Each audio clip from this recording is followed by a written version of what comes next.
रामायण की अमृत धारा में आप सबका स्वागत है।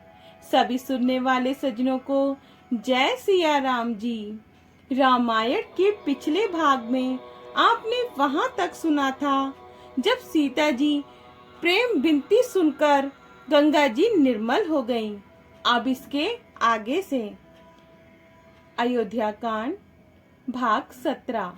सियापति रामचंद्र जी की जय, पवन सुत हनुमान जी की जय, उमापति महादेव जी की जय। जय जय सीताराम जी। तब प्रभु श्री रामचंद्र जी ने निषाद राज से कहा कि भैया अब तुम घर जाओ। यह सुनते ही उसका मुख उदास हो गया और हृदय में दुखी हो गया। निषाद राज हाथ जोड़कर दीन वचन बोला, हे रघुकुल शिरोमणि, मेरी विनती सुनिए। मैं नाथ आपके साथ रहकर रास्ता दिखाकर 4 दिन चरणों की सेवा करके, हे रघुराज, जिस वन में आप जाकर रहेंगे वहां मैं सुंदर पर्णकुटी पत्तों की कुटिया बना दूंगा। तब मुझे आप जैसी आज्ञा देंगे, मुझे रघुवीर आपकी दुहाई है, मैं वैसा ही करूंगा। उसके स्वाभाविक प्रेम को देखकर श्री रामचंद्र जी ने उसको साथ ले लिया। इससे निषाद राज के हृदय में बड़ा आनंद हुआ। तब प्रभु श्री रघुनाथ जी, गणेश जी और शिव जी का स्मरण करके तथा गंगा जी को मस्तक नवाकर सखा निषाद राज, छोटे भाई लक्ष्मण जी और सीता सहित वन को चले। उस दिन पेड़ के नीचे निवास हुआ। लक्ष्मण जी और सखा निषाद राज विश्राम की सब सुव्यवस्था कर दी। प्रभु श्री रामचंद्र जी ने सवेरे प्रातः काल की सब क्रियाएं करके जाकर तीर्थों के राजा प्रयाग के दर्शन किए, जिनको देखकर ही दुख और दरिद्रता नष्ट हो जाती है। श्री रामचंद्र जी ने सीता जी, लक्ष्मण जी और सखा निषाद राज को तीर्थराज की महिमा कहकर सुनाई। तदंतर प्रणाम करके वन और बगीचे को देखते हुए और बड़े प्रेम से महात्म्य करते हुए इस प्रकार श्री राम ने आकर त्रिवेणी का दर्शन किया, जो स्मरण करने से ही सब सुंदर मंगलों को देने वाली है। फिर आनंद पूर्वक त्रिवेणी में स्नान करके शिव जी की सेवा पूजा की और विधि पूर्वक तीर्थ देवताओं का पूजन किया। स्नान पूजन आदि करके तब प्रभु श्री राम जी भारद्वाज जी के पास आए। उन्हें दंडवत करते हुए ही मुनि ने हृदय से लगा लिया। मुनि के मन का आनंद कुछ कहा नहीं जाता, मानो उन्हें ब्रह्मानंद की राशि मिल गई हो। दोहा, दीनी असीस मुनीस उर, अति आनंद अस जानी, लोचन गोचर सुकृत फल, मनहु किए विधि आनी, सियापति रामचंद्र जी की जय। मनहु किए विधि आनी, सियापति रामचंद्र जी की जय। मुनीश्वर भारद्वाज जी ने आशीर्वाद दिया। उनके हृदय में ऐसा जानकर अत्यंत आनंद हुआ कि आज विधाता ने श्री सीता जी और लक्ष्मण जी सहित प्रभु श्री रामचंद्र जी के दर्शन कराकर मानो हमारे संपूर्ण पुण्यों के फलों को लाकर आंखों के सामने कर दिया। कुशल पूछकर मुनि राज ने उनको आसन दिए और प्रेम सहित पूजन करके उन्हें संतुष्ट कर दिया। फिर मानो अमृत के ही बने हों ऐसे अच्छे अच्छे कंद, मूल, फल और अंकुर लाकर दिए। सीता जी, लक्ष्मण जी और सेवक निषाद राज सहित श्री रामचंद्र जी ने उन सुंदर मूल फलों को बड़ी रुचि के साथ खाया। थकावट दूर होने से श्री रामचंद्र जी सुखी हो गए। तब भारद्वाज जी ने उनसे कोमल वचन कहे, हे राम, आपका दर्शन करते ही आज मेरा तप, तीर्थ सेवन और त्याग सफल हो गया। आज मेरा जप, योग्य और वैराग्य सफल हो गया और आज मेरे संपूर्ण सुख साधनों का समुदाय भी सफल हो गया। लाभ की सीमा और सुख की सीमा प्रभु के दर्शनों को छोड़कर दूसरी कुछ भी नहीं है। आपके दर्शन से मेरी सब आशाएं पूर्ण हो गईं। अब कृपा करके ये वरदान दीजिए कि आपके चरण कमलों में मेरा स्वाभाविक प्रेम हो। दोहा। कर्म वचन मन छाड़ चलू, जब लगी जनु न तुम्हारे, तब लगी सुख सपने हूँ नहीं, कि ये कोटि उपचार से आपति रामचंद्र जी की जय, कि ये कोटि उपचार से आपति रामचंद्र जी की जय।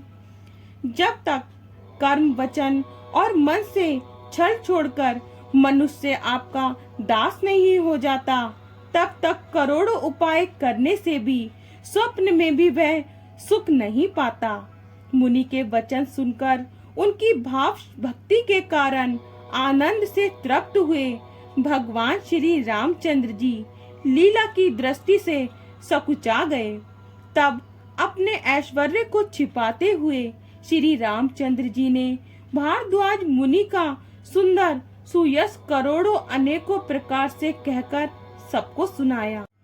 उन्होंने कहा, हे मुनीश्वर, जिसको आप आदर दें वही बड़ा है और वही गुण समूह का घर है। इस प्रकार श्री राम जी और मुनि भारद्वाज जी दोनों परस्पर विनम्र हो रहे हैं और सुख का अनुभव कर रहे हैं। ये श्री राम, लक्ष्मण और सीता जी के आने की खबर पाकर प्रयाग निवासी ब्रह्मचारी, तपस्वी, मुनि और सिद्ध सब श्री दशरथ जी के सुंदर पुत्रों को देखने के लिए भारद्वाज जी के आश्रम पर आए। श्री रामचंद्र जी ने सब किसी को प्रणाम किया।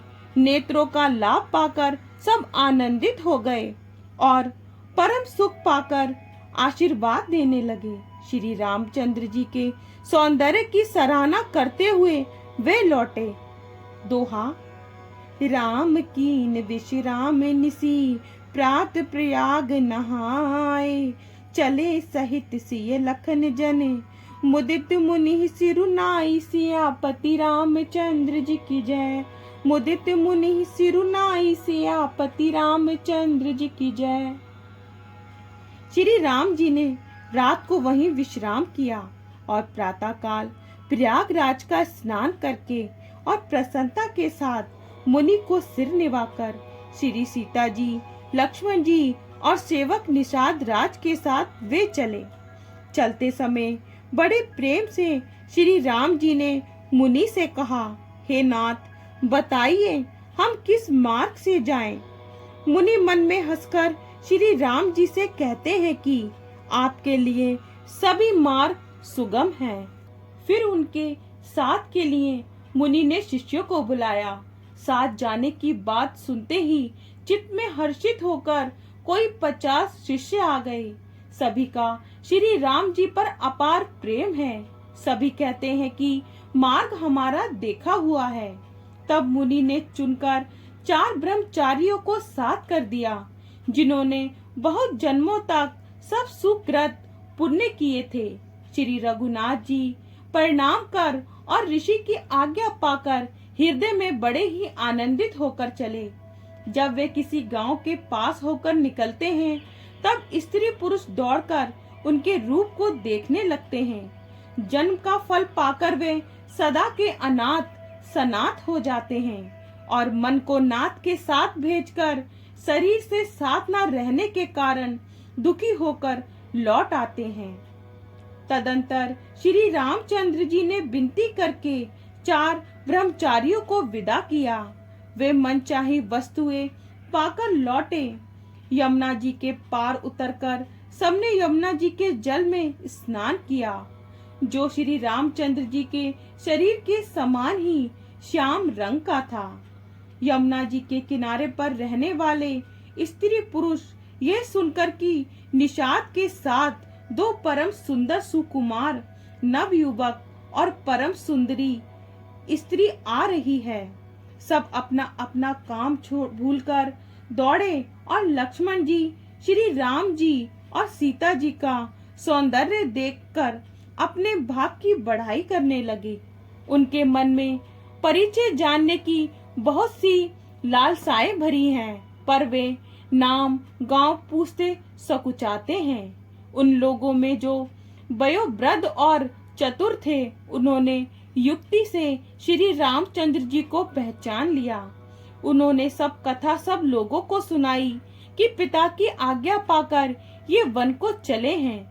ये सुनकर सब लोग दुखित हो पछता रहे हैं कि रानी और राजा ने अच्छा नहीं किया। उसी अवसर पर वहां एक तपस्वी आया जो तेज का पुंज छोटी अवस्था का और सुंदर था। उसकी गति कभी नहीं जानते, अर्थात वह कभी था जो अपना परिचय नहीं देना चाहता। इधर गांव की स्त्रियां कह रही हैं, हे सखी, कहो तो वे माता पिता कैसे हैं जिन्होंने ऐसे सुंदर सुकुमार बालकों को वन में भेज दिया है। श्री राम जी, लक्ष्मण जी और सीता जी के रूप को देखकर सब स्त्री पुरुष स्नेह से व्याकुल हो जाते हैं। दोहा। तब रघुवीर अनेक विधि सकहि सिखा बनु दीने, राम रजाय सुशीस धरी बबन गबनु तई कीन, सियापति रामचंद्र जी की जय। बबन गबनु तई कीन, सियापति रामचंद्र जी की जय। तब श्री रामचंद्र जी ने सखा निषाद राज को अनेक तरह से घर लौट जाने के लिए समझाया। श्री रामचंद्र जी की आज्ञा को सिर चढ़ाकर उसने अपने घर को गमन किया।